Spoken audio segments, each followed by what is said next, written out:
नमस्ते दोस्तों। अगर आपने भी आलोक इंडस्ट्री में इन्वेस्ट किया हुआ है या फिर इन्वेस्ट करने की सोच रहे हैं तो ये वीडियो आपके लिए है। आलोक इंडस्ट्री एक largest fully integrated textile player है जो polyester yarn, cotton spinning, apparel fabrics और होम टेक्सटाइल बिजनेस में ऑपरेशनल है। कंपनी के 10 से ज़्यादा मैन्युफैक्चरिंग प्लांट्स है जो दादर नगर हवेली, गुजरात और महाराष्ट्र में है। हाई डेट के कारण बैंकरप्सी के चलते 2019 में एनसीएलटी रेजोल्यूशन प्लान के अप्रूवल के बाद कंपनी में रिलायंस इंडस्ट्री लिमिटेड के पास आलोक इंडस्ट्री का 40.01% स्टेक और JM financial asset reconstruction company के पास 34.99% स्टेक आ गया था। इन शॉर्ट अगर बात करें तो आलोक इंडस्ट्री अब रिलायंस इंडस्ट्री का ही पार्ट है। अब जानेंगे कि आखिर क्यों रिलायंस ने आलोक इंडस्ट्री को खरीदा। आगे बढ़ने से पहले अगर आपको कंटेंट अच्छे लग रहा है तो please subscribe my channel and like the video. Point number 1, Alok industry textile business में है जो पेट्रोकेमिकल इंडस्ट्री जैसे रिलायंस इंडस्ट्री उसकी एंड यूजर कंपनी मानी जाती है। पॉइंट नंबर 2, रिलायंस इंडस्ट्री अपना बिजनेस ऑलरेडी इस्टेब्लिश्ड आलोक इंडस्ट्री की वैल्यू चेन द्वारा एक्सपेंड करना चाहती है। पॉइंट नंबर 3, ग्लोबली डिमांड की बात करें तो चाइना से शिफ्ट होकर इंडिया पर आ रही है क्योंकि इंडिया को चाइना का अल्टरनेट माना जा रहा है। यही वजह है कि इंडिया में टेक्सटाइल और केमिकल इंडस्ट्री की ग्रोथ अपॉर्चुनिटी है। इन्हीं अपॉर्चुनिटी के चलते रिलायंस ने दूसरी कंपनियों को भी एक्वायर किया है जिनमें शामिल है सिंटेक्स इंडस्ट्रीज जिसको 2022 में 3657 करोड़ रुपए में एक्वायर किया गया था जो ग्लोबली फैब्रिक सप्लाई करती है। वहीं 2022 में ही रिलायंस ने शुभ लक्ष्मी पॉलिस्टर लिमिटेड और शुभ लक्ष्मी पॉलीटेक्स लिमिटेड को एक्वायर किया था। रिसेंटली के रेटिंग एजेंसी ने आलोक इंडस्ट्री पर एनालिटिकल अप्रोच चेंज की है जो हम बाद में डिटेल में चेक करेंगे और ये एक पॉजिटिव न्यूज़ है कंपनी के लिए। उससे पहले बात करेंगे कंपनी के फंडामेंटल एनालिसिस की। मार्केट कैप है 8200 करोड़ रुपए, नंबर ऑफ शेयर्स है 496.52 करोड़, बुक वैल्यू नेगेटिव है जो है 38.1 रुपीज़, 52 वीक हाई है 21.60 रुपये, 52 वीक लो है 10.10 रुपये। शेयर होल्डिंग पैटर्न, प्रमोटर के पास 75%, पब्लिक के पास 22.58%, एफआईआई के पास 2.03%, डीआईए के पास 0.39% स्टेक है। कंपनी प्रमोटर ने कोई भी शेयर गिरवी नहीं रखा है। बात करें कंपनी की सेल्स की तो मार्च 2020 से कंपनी की सेल बढ़ रही है। मार्च 2020 में 3298 करोड़ सेल्स थी जो मार्च 2023 में बढ़कर 6937 करोड़ हो गई है। बात करें अगर कंपनी के इंटरेस्ट की तो 2013, 14, 15, 16, 17 और 18 और 2019 में बहुत ज़्यादा इंटरेस्ट कंपनी पे करती थी, लेकिन अभी भी ऑपरेटिंग प्रॉफिट के कंपैरिजन में इंटरेस्ट ज़्यादा ही है।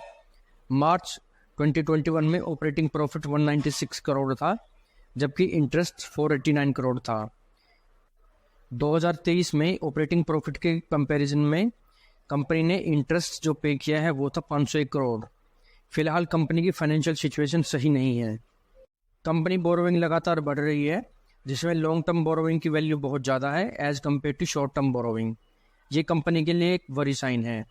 बात करें कंपनी के कैश फ्लो फ्रॉम ऑपरेशन की तो मार्च 2020 में -266 करोड़ था जो बढ़कर 2021 में 345 करोड़ और मार्च 2023 में 813 करोड़ हो गया है। ये एक पॉजिटिव साइन है कि कंपनी ऑपरेशन से कैश फ्लो जनरेट कर रही है। कंपनी का प्रोडक्ट मिक्स ब्रेक जो है पॉलिस्टर यार्न में 61%, कॉटन यार्न में 8%, नीटिंग में 4%, वोवन में 9% और शीटिंग में 12%। बात करें लोकेशन वाइज ब्रेकअप की तो वो है इंडिया से 75%। डिटेल में जाने की रेटिंग के बारे में। के रेटिंग एजेंसी ने आलोक इंडस्ट्री की बैंक फैसिलिटी की रेटिंग को रिवाइज किया है based on letter of comfort and linkage with Reliance industries limited. Rating agency के अकॉर्डिंग कंपनी की कुछ स्ट्रेंथ और कुछ वीकनेस हैं। बात करेंगे कंपनी की स्ट्रेंथ की जिनमें है point number 1, well established and experience promoter. Alok industry limited में रिलायंस का 40.01% स्टेक और JM financial asset reconstruction company का 34.99% स्टेक है। वहीं जेएम के में रिलायंस ने अपनी सब्सिडरी के द्वारा 40% स्टेक एक्वायर किया हुआ है। तो ओवरऑल बात करें तो आलोक के सारे ऑपरेशन रिलायंस द्वारा अपॉइंटेड 3 नॉमिनी डायरेक्टर मैनेज और सुपरवाइज करते हैं। Point number 2, off take agreement in the nature of take और पे।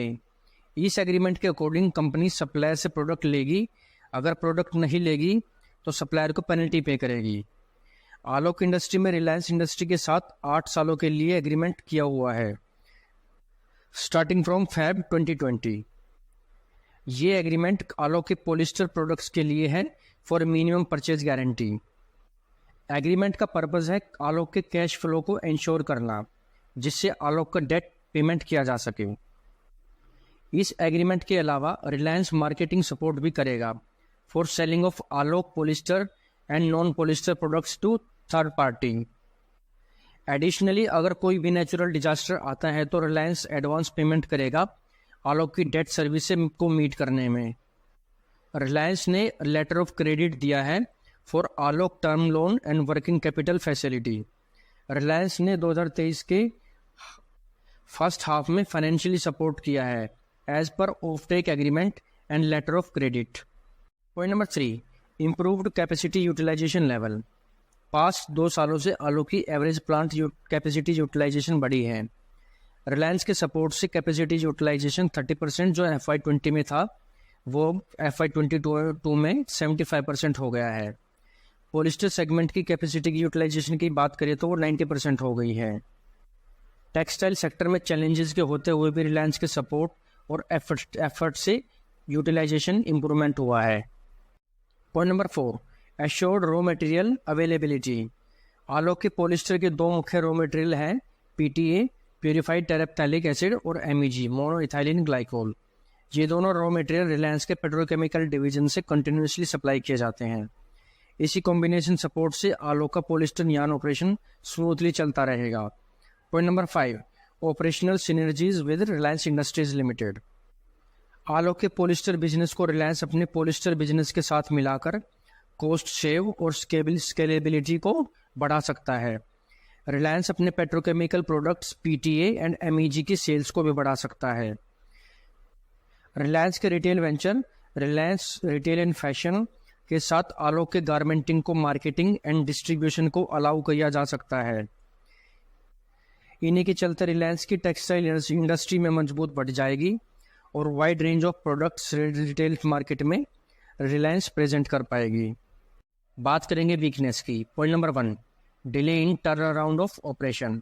इंसॉल्वेंसी ऑर्डर मार्च 2019 में ही पास हो गया था, लेकिन रिलायंस को कंप्लीट कंट्रोल सितंबर 2020 में मिला था।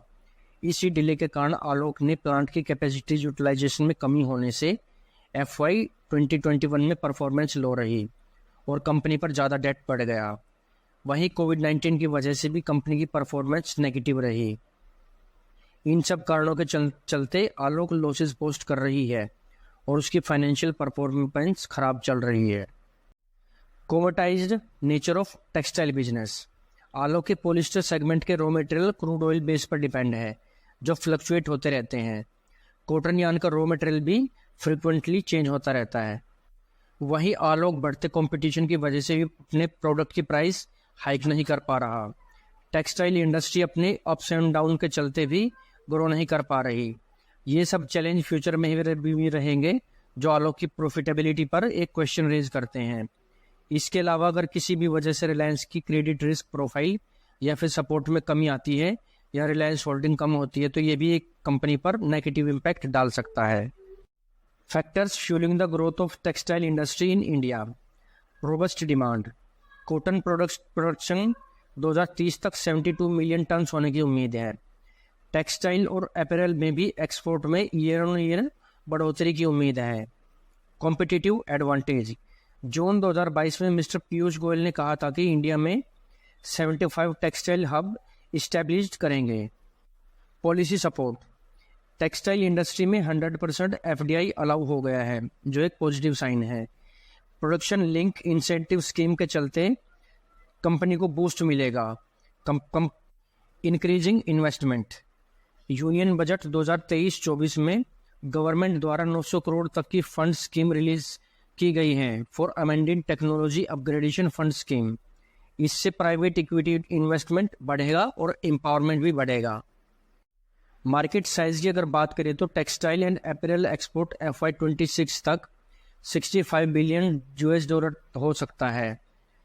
बात करेंगे फाइनल वर्ड्स की। पॉइंट नंबर 1, स्टॉक के फंडामेंटल अच्छे नहीं लग रहे। पॉइंट नंबर 2, पिछले कुछ क्वार्टर से कंपनी लगातार लॉस पोस्ट कर रही है। पॉइंट नंबर 3, किसी को नहीं पता कि रिलायंस कब आलोक को टर्न अराउंड करेगी। अगर फिर भी आपको कोई इन्वेस्टमेंट डिसीजन लेना है तो अपना रिसर्च खुद करें। अगर आपको वीडियो कंटेंट अच्छे लग रहे हैं तो please support my channel by like, share, comment and subscribe. मिलते हैं अगली वीडियो में। Thanks for watching.